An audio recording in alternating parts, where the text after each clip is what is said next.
ಆತ್ಮೀಯ ವೀಕ್ಷಕ ಬಂಧುಗಳೇ ನಮಸ್ಕಾರ. ಇಂದು ದೇಶದ ರಾಜಧಾನಿ ದೆಹಲಿಯಲ್ಲಿ ದೇಶದ ಅನ್ನದಾತರಿಂದ ದೆಹಲಿ ಚಲೋ ಪ್ರತಿಭಟನೆ ಶುರುವಾಗಿದೆ. ಕೇಂದ್ರ ಸರ್ಕಾರದ ವಿರುದ್ಧ ಅನ್ನದಾತರು ಬೇಸತ್ತು ದೆಹಲಿಗೆ ಮುತ್ತಿಗೆ ಹಾಕಿದ್ದಾರೆ.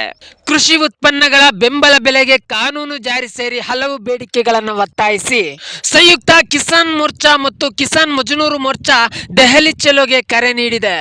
ಹೀಗಾಗಿ ದೇಶದ 250ಕ್ಕೂ ಹೆಚ್ಚು ಸಂಘಟನೆಗಳು ಪ್ರತಿಭಟನೆಗೆ ಬೆಂಬಲ ನೀಡಿದ್ದಾವೆ. ಈಗಾಗಲೇ ಲಕ್ಷಾಂತರ ಪ್ರತಿಭಟನಾಕಾರರು ದೆಹಲಿಗೆ ಮುತ್ತಿಗೆ ಹಾಕಿದ್ದಾರೆ. ಇದು ಈ ಪ್ರತಿಭಟನೆಯ ಹಿನ್ನೆಲೆಯಲ್ಲಿ ದೆಹಲಿಯ ಸುತ್ತ ಇರುವಂತಹ ಬಿಗಿ ಬಂದೋಬಸ್ತ್ ಅನ್ನ ನೋಡ್ತಾ ಹೋಗೋದಾದ್ರೆ ಜಿಂದ್, ಪಾಂಚಾಲ, ಫತೇಹಾಬಾದ್ ಗಳಲ್ಲಿ ಸಂಚಾರವನ್ನ ಸಂಪೂರ್ಣವಾಗಿ ನಿರ್ಬಂಧಿಸಿರೋ ಪೊಲೀಸರು ಸರ್ಪಗಾವಲು ಹಾಕಿದ್ದಾರೆ. ಬೃಹತ್ ಗಾತ್ರದ ಬ್ಯಾರಿಕೇಡ್, ಕಾಂಕ್ರೀಟ್ ಗೋಡೆಗಳನ್ನ ನಿರ್ಮಿಸಿದ್ದಾರೆ. ರಸ್ತೆಗಳಲ್ಲಿ ಕಬ್ಬಿಣದ ಚೂಪಾದ ರಾಡ್ಗಳನ್ನ ಹಾಕಿದ್ದಾರೆ. ಜೊತೆಗೆ ಇಂಟರ್ನೆಟ್ ಮತ್ತು ಮೊಬೈಲ್ SMS ಅನ್ನ ಸ್ಥಗಿತಗೊಳಿಸಿ ದೆಹಲಿಯ ಸುತ್ತ ಪೊಲೀಸರು ಸುತ್ತುವರೆದಿದ್ದಾರೆ. ಇನ್ನು ಪೊಲೀಸರ ವಿಪರೀತವಾದಂತಹ ಬಿಗಿ ಬಂದೋಬಸ್ತ್ಗೆ ಕಾರಣಗಳೇನು ಅಂತ ತಿಳ್ಕೊಳ್ತಾ ಹೋಗೋದಾದ್ರೆ ಇದಕ್ಕೆ 2 ವರ್ಷಗಳ ಹಿಂದೆ ದೆಹಲಿಯಲ್ಲಿ ನಡೆದಿದ್ದ ರೈತ ವಿರೋಧಿ ಕಾಯ್ದೆಗಳನ್ನ ಆಗ್ರಹಿಸಿ ಕೇಂದ್ರ ಸರ್ಕಾರ ಜಾರಿಗೊಳಿಸಿದ್ದ ಕಾಯ್ದೆಗಳನ್ನ ವಾಪಸ್ ಪಡೆಯಲೇಬೇಕೆಂದು ಒತ್ತಾಯಿಸಿ ದೊಡ್ಡ ಪ್ರತಿಭಟನೆ ನಡೆದಿತ್ತು. ಇನ್ನು ಇದರಿಂದಾಗಿ ಸರ್ಕಾರ ಅವರನ್ನ ಸುಧಾರಿಸಲು ಹರಸಾಹಸ ಪಟ್ಟಿತ್ತು. ಇನ್ನು ಇದರ ಜೊತೆಗೆ ಕೆಂಪು ಕೋಟೆಯ ಮೇಲೂ ಸಹ ದಾಳಿ ನಡೆದಿತ್ತು. ಈ ಹಿನ್ನೆಲೆಯಲ್ಲೇ ದೆಹಲಿಯಲ್ಲಿ ಮುಂಜಾಗ್ರತಾ ಕ್ರಮವಾಗಿ ಸೆಕ್ಷನ್ 144 ಜಾರಿ ಮಾಡಲಾಗಿದೆ ಮತ್ತು ದೆಹಲಿಯ ಸುತ್ತ ಈ ಬಂದೋಬಸ್ತನ್ನ ಜಾರಿ ಮಾಡಲಾಗಿದೆ.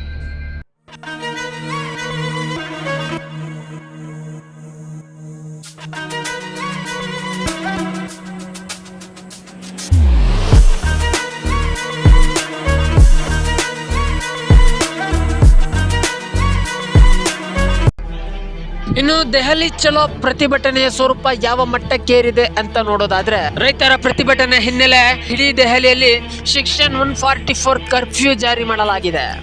ಪಂಜಾಬ್, ಹರಿಯಾಣ ಹಾಗೂ ವಿವಿಧೆಡೆಯಿಂದ ರೈತರು ಟ್ರ್ಯಾಕ್ಟರ್ಗಳಲ್ಲಿ ದೆಹಲಿಗೆ ಧಾವಿಸಿದ್ದಾರೆ. ಈ ರ್ಯಾಲಿಗೆ ಮುಂಚಿತವಾಗಿ ಪಂಜಾಬ್ ಮತ್ತು ಹರಿಯಾಣ ಗಡಿಗಳನ್ನ ಮುಚ್ಚಲಾಗಿದೆ.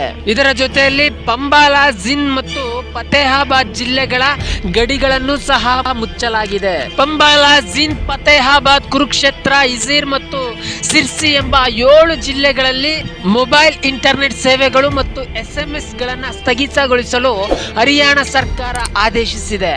ಪಂಜಾಬ್ ಮತ್ತು ಹರಿಯಾಣದಿಂದ ಸಾವಿರಾರು ರೈತರು ಟ್ರ್ಯಾಕ್ಟರ್ಗಳ ಮೂಲಕ ದೆಹಲಿಗೆ ಆಗಮಿಸಿದ್ದಾರೆ. ಇನ್ನು ಇಷ್ಟೆಲ್ಲ ಬಿಗಿ ಬಂದೋಬಸ್ತ್ ಮಾಡಿರೋ ದೆಹಲಿ ಪೊಲೀಸರಿಗೆ ರೈತರು ಸಹ ಕೌಂಟರ್ ಪ್ಲಾನ್ ಮಾಡಿದ್ದಾರೆ. ಪೊಲೀಸರಿಗೆ ಕೌಂಟರ್ ಪ್ಲಾನ್ ಮಾಡಿರೋ ರೈತರು ವಿಶೇಷ ವಾಹನಗಳನ್ನು ಸಿದ್ಧಗೊಳಿಸಿದ್ದಾರೆ. ಅಶ್ವವಾಯು ವಿರುದ್ಧ ಹೋರಾಡಲು ಬೆಂಕಿ ನಿರೋಧಕ ಬಾಡ್ ಶೀಲ್ಡ್ ಟ್ರ್ಯಾಕ್ಟರ್ಗಳನ್ನು ಅಭಿವೃದ್ಧಿಪಡಿಸಿದ್ದಾರೆ. ಇನ್ನು ಇಷ್ಟೆಲ್ಲ ತೀವ್ರ ಸ್ವರೂಪ ಪಡೆದಿರೋ ದೆಹಲಿ ಚಲೋಗೆ ಕಾರಣಗಳೇನು ಅಥವಾ ರೈತರ ಬೇಡಿಕೆಗಳೇನು ಅಂತ ನೋಡೋದಾದ್ರೆ ಡಾಕ್ಟರ್ ಸ್ವಾಮಿನಾಥನ್ ಆಯೋಗದ ಶಿಫಾರಸು ಜಾರಿ ಮಾಡಬೇಕು. ರೈತರಿಗೆ ಸಮಗ್ರ ಸಾಲ ಮನ್ನಾ ಕಾರ್ಯಕ್ರಮ ಜಾರಿ ಮಾಡಬೇಕು. ಇನ್ನು 2013ರ ಭೂ ಸ್ವಾಧೀನ ಕಾಯ್ದೆ ಮರುಸ್ಥಾಪನೆಗೆ ಒತ್ತಾಯ ಮಾಡಿದ್ದಾರೆ. ಇದರ ಜೊತೆಗೆ ಭೂ ಸ್ವಾಧೀನ ವೇಳೆ 4 ಪಟ್ಟು ಪರಿಹಾರ ನೀಡಬೇಕು ಎಂದು ಒತ್ತಾಯ ಮಾಡಿದ್ದಾರೆ. ಹಾಗೆ ಲಿಖಿಂಪುರ ಕೇರಿ ಹತ್ಯಾಕಾಂಡ ಆರೋಪಿಗಳಿಗೆ ಶಿಕ್ಷೆ ಆಗಬೇಕು ಎಂದು ತೀವ್ರವಾಗಿ ಆಗ್ರಹಿಸಿದ್ದಾರೆ. ಹಾಗೆ ರೈತರಿಗೆ ಮತ್ತು ಕೃಷಿ ಕಾರ್ಮಿಕರಿಗೆ ಆರ್ಥಿಕ ಭದ್ರತೆಗಾಗಿ ಪಿಂಚಣಿ ಕೊಡಬೇಕು.